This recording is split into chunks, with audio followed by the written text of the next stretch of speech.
The notification came at 7:14 in the morning while I was still in my house coat, standing at the kitchen counter waiting for the coffee to finish. My phone buzzed against the tile, and I picked it up without thinking, the way you do when you're 63 and you spent 40 years being available the moment anyone in your family needed anything. It was a text from my son. "Mom, just so you know, Brenda thinks it would be better if it's just her side of the family at the cottage this summer. No offense, it's not personal. Hope you understand." I read it twice. Then I set the phone face down on the counter and poured my coffee. The cottage he was referring to wasn't Brenda's family's cottage. It wasn't my son's cottage either, not really. It was the place I had been renting for the past 4 months, planning since February, paying for with money I had been setting aside in a dedicated account since last October. A full week on Georgian Bay, 7 bedrooms, a dock with kayaks included. I had put down a non-refundable deposit of $1,800 in March, and the balance, another $4,200, was due the following Friday. $6,000 Canadian. And my son had sent me a text at 7:14 in the morning to tell me I wasn't invited. I want to be clear about something before I go any further.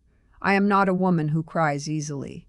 I taught high school English for 31 years. I raised 2 children mostly on my own after my husband passed. I have buried a sister, navigated a cancer scare, and sat through more parent-teacher nights than I care to remember.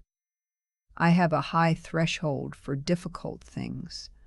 But I stood at that counter for a long time, and I did not pick up the coffee cup, and I did not move, and I stood there, because here is what I had imagined, what I had spent 4 months imagining.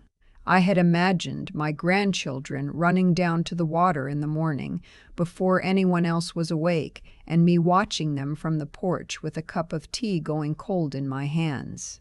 I had imagined my son and I sitting on the dock the way we used to when he was a teenager, and we would drive up to Muskoka with almost no money and sleep in a borrowed tent, and he would ask me questions about his father, and I would answer as honestly as I could. I had imagined cooking a big dinner on the Saturday night, something I was good at, something people looked forward to, and everyone sitting around a table that I had set, in a place I had found, eating food I had made. I had imagined being there. My son's name is Connor. He is 38 years old. He married Brenda 6 years ago, and I have tried, I want to be clear that I have genuinely tried to have a relationship with her. I bring her favorite tea when I visit. I remember her mother's birthday. I ask about her work. I have never once, not in 6 years, said a critical word about her to anyone, including my own daughter. Brenda has 2 sisters and a mother who are loud and warm with each other, in the particular way of people who have never had to try. They finish each other's sentences. They have group chats I am not part of. They call each other on weekday afternoons for no reason. That is not a complaint. It is just the truth of what a family looks like when it has been building itself for decades. I understand that. What I did not understand was why that had to mean I was subtracted. I did not respond to the text that morning. I drove to my aquafit class, which I attend every Tuesday and Thursday at the YMCA, and I swam back and forth in my lane, and I thought about things. I thought about the February afternoon I had spent on my laptop comparing rental properties on Georgian Bay, the one with the shallow entry for the kids, the one with the fire pit, the one close enough to the village that we could walk for ice cream. I thought about the spreadsheet I had made. I thought about the $1,800 already gone. I thought about a conversation I'd had with Connor last Christmas when I'd told him what I was planning, and he had smiled and said, "That sounds incredible, Mom. The kids are going to love it." He had said that. I was not imagining it. After Aquafit, I went to Tim Hortons and I sat by the window and I called my friend Rosalie. Rosalie and I have been friends since our boys were in the same Junior B hockey league in the late 90s. which means she has seen me at my worst and my most stubborn, and she is still here. She is one of those people who listens before she speaks, which is rarer than you'd think. I read her the text out loud. There was a long pause. He said, "Not personal," she finally said. "Not personal," I confirmed. Another pause. "Lorraine," she started, and then she stopped. "Sorry, your name isn't Lorraine." Never mind. What are you going to do?" I told her I didn't know yet. That was the honest answer. I wasn't sure if I was going to call Connor, or write back, or drive to his house and stand on the porch until he came outside. I was not sure if I was going to cry or rage or fold myself up quietly the way I had learned to do in the first years after my husband died, when the grief was so large I had to compress it just to get through the school day. What I knew, sitting at that Tim Hortons table with my tea going cold, was this: my name was on the rental agreement. My credit card was on file.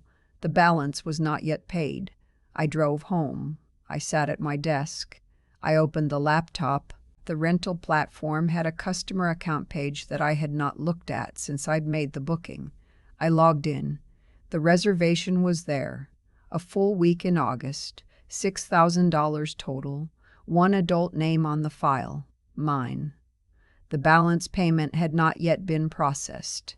The property owner had sent a message 2 weeks earlier asking me to confirm the head count for linens and towels, and I had not yet replied. I sat there for a moment looking at it.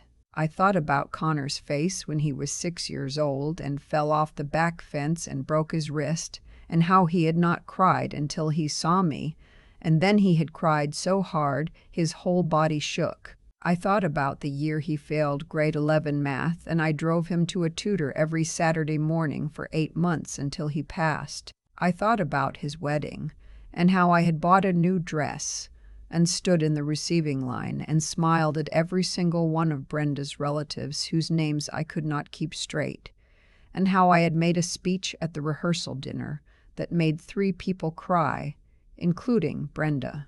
I thought about the text he had sent me at 7:14 in the morning. "Hope you understand."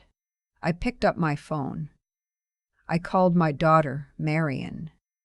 She is 3 years younger than Connor and lives in Kitchener with her husband and their one very old beagle named after a hockey player. She answered on the second ring. I read her the text. She was quiet for a moment. "Mom, did you already pay for the cottage?" "Deposit's gone," I said. "Balance is due Friday." "Do not pay that balance," she said, and she said it the way she says things when she has already made up her mind. "Do you hear me? Do not send them a single dollar more." I told her I was already sitting at my desk. "Good," she said. "What are you thinking?" What I was thinking was this: there were other people who could fill 7 bedrooms on Georgian Bay for a week in August. People who had not sent me a text at 7:14 in the morning. People who, in fact, might actually appreciate being asked. Rosalie, for one. Her daughter was back from working out west and had been talking about wanting to do something outdoors before the summer ended. My colleague Barb, who had retired the same year I had, and who I knew for a fact had not taken a real vacation since her divorce. My neighbor Gwen, who was 71 and had never once in the 12 years I'd known her complained about anything, but who I suspected had a great deal stored up. And Marion herself, Marion and her husband and their ancient beagle, who would probably love a dock. 7 bedrooms. I had thought of it as a family cottage. The family had removed themselves, but the bedrooms were still there. I went back to the rental platform. I looked at the head count message from the property owner. I clicked reply. I typed, "Hi, just confirming we'll have 7 adults and 2 children, ages 5 and 8. Could you also confirm whether the canoe on the property is available for use?" I hit send. Then I opened my messages and I wrote to Marion first, then Rosalie, then Barb, then Gwen. I kept it simple. "I have a cottage booked on Georgian Bay for the first week of August. Long story. Would you want to come? Within 4 hours, everyone had said yes. I did not respond to Connor's text that day. Or the next day. He called on Wednesday evening and I let it go to voicemail. His message was brief and careful. Hey Mom, just wanted to make sure you got my text. I know it might seem like a lot. Give me a call when you can. I noticed he did not apologize in the voicemail. I noticed he said it might seem like a lot, which is a way of saying that my reaction was the thing requiring acknowledgement, not the thing he had done. I am not proud of how clearly I noticed that, but I noticed it. On Thursday, I paid the balance on the rental, $4,200. I sat there and watched the confirmation email come through, and I felt something shift in my chest. Not relief exactly, but something in the vicinity of resolve. The cottage was mine. I had paid for it. I was going. On Friday morning, Connor texted again. Mom, we talked to the property. They said the balance was paid, but they didn't have any updated head count. Are you going to send me the booking info? I read the message. I put down the phone. I made my lunch. I took the dog for a walk. I have a small terrier named after nothing in particular, just a name I liked. When I got back, I sat down at the table and I wrote back. The booking information is in my name on my account. I paid the balance yesterday. I'm going with some friends.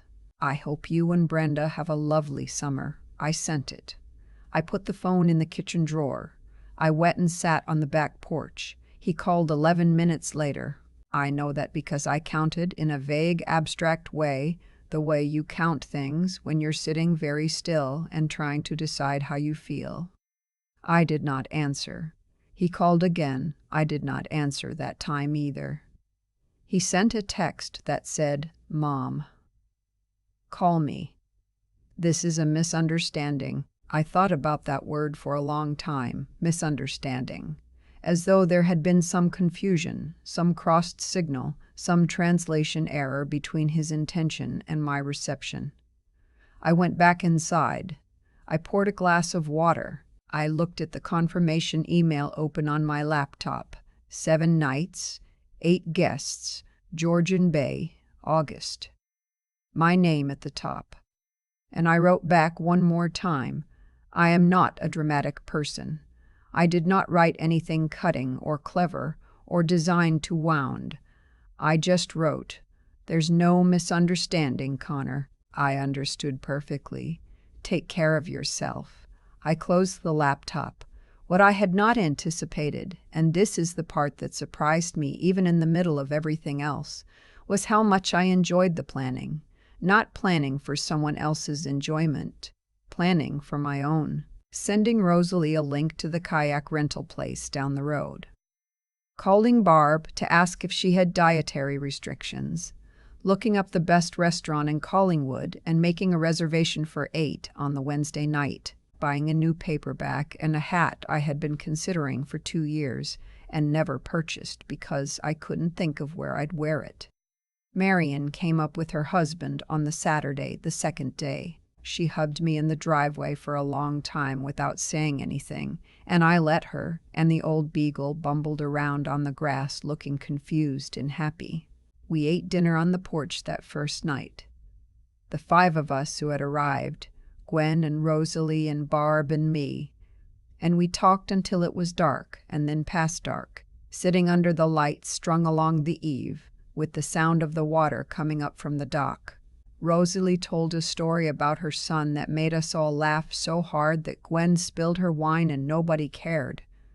Barb talked about her mother in a way she said she had never talked about her to anyone, and we all just listened.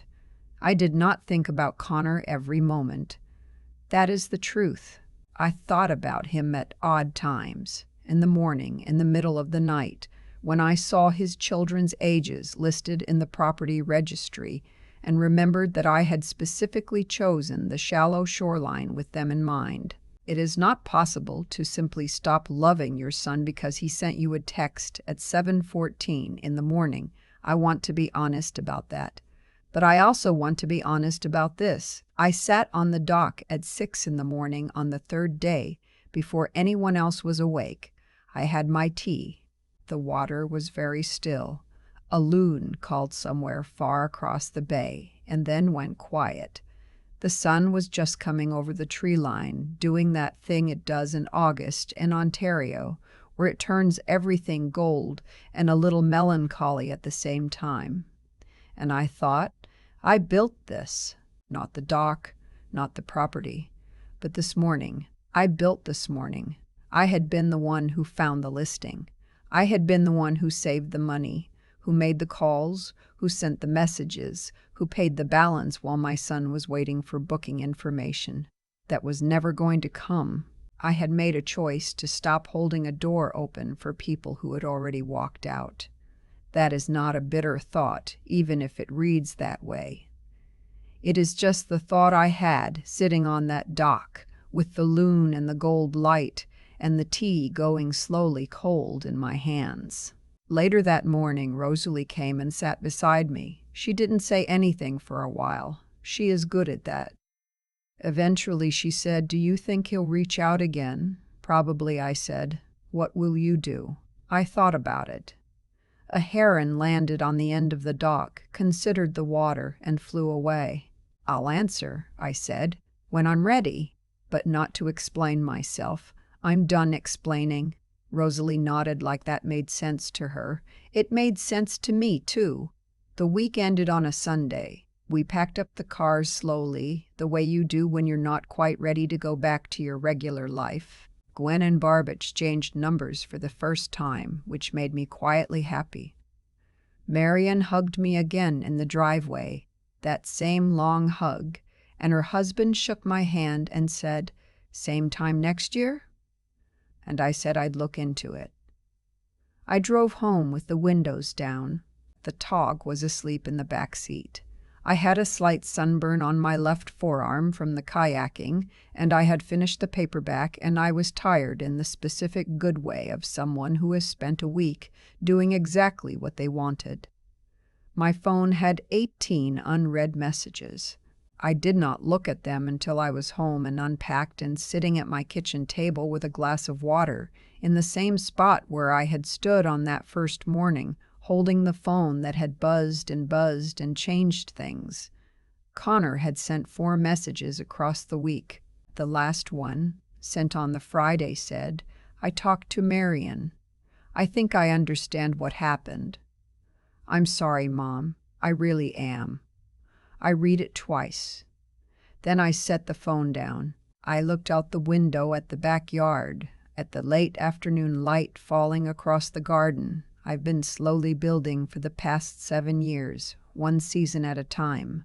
I didn't respond that night, or the next morning. I took my time, because for the first time in a very long while, I was not in a hurry for anyone. I keep coming back to that dock at 6 in the morning.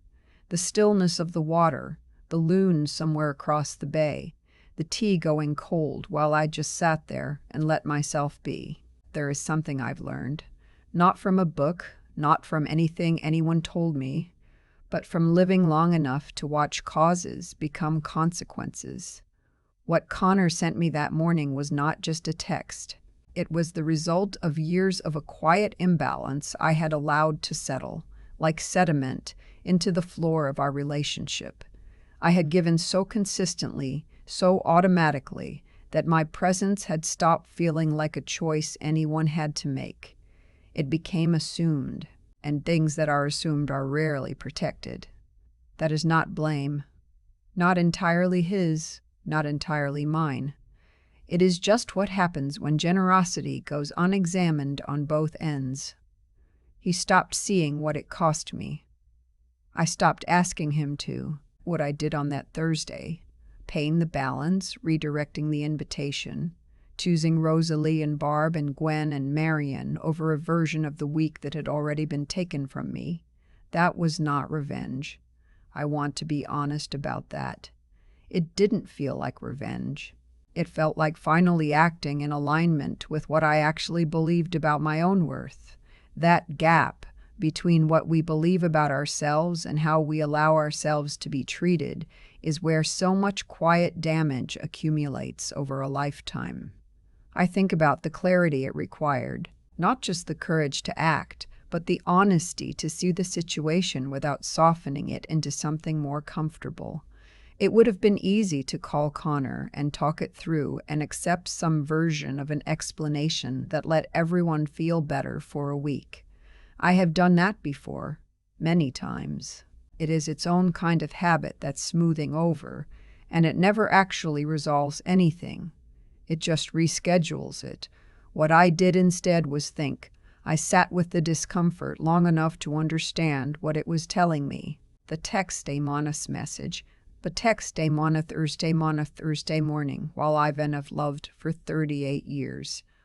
The mind wants to protect that love by minimizing the wound. I chose not to let it this time. I chose to see it clearly and then to act from that clarity rather than from the old reflexes. And then I showed up, not just for myself, but for Rosalie and Barb and Gwen, 3 women who said yes without hesitation and who turned out to need that week on Georgian Bay just as much as I did. There is something quietly powerful about that. You redirect one act of generosity, and it doesn't disappear. It just finds where it actually belongs. Connor's apology came on the Friday. I read it, and I put the phone down, and I looked at my garden, and I felt, not satisfaction exactly, something quieter. I felt like a person who had held her own ground and was still standing on it. I'll answer him. I'm not interested in estrangement, but I am interested, for the first time in a long time, in what it feels like to take my time. The loon called that morning and then went quiet. I stayed on the dock until the sun was fully up. Nobody needed anything from me. The water just kept moving the way it does, and I let it.